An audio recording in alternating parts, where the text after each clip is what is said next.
Ration బియ్యం అమ్ముకుంటున్నారా? 10 రూపాయల కోసం ఆలోచిస్తే హెల్త్ పరంగా చాలా నష్టం అంటున్నారు నిపుణులు. మన దేశంలో కేంద్ర రాష్ట్ర ప్రభుత్వాలు బీపీఎల్ కుటుంబాలకు ఆహార భద్రత కల్పించడం కోసం చాలా తక్కువ ధరకు ప్రతి నెల రేషన్ బియ్యాన్ని అందిస్తోన్న విషయం మనందరికీ తెలిసిందే. ఎంతో మంది ఈ బియ్యాన్ని తీసుకుంటారు, కానీ వండరు.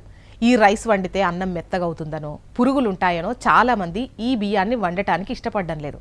అలాంటి వారికి తాజాగా నిపుణులు ఈ బియ్యం ప్రయోజనాలేంటో చెప్పారు.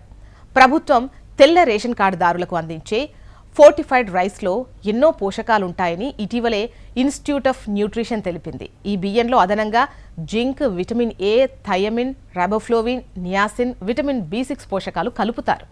దీంతో ఈ రేషన్ బియ్యాన్ని ఆహారంగా తీసుకోవడం ద్వారా మహిళల్లో రక్తహీనత సమస్యను అధిగమించవచ్చు.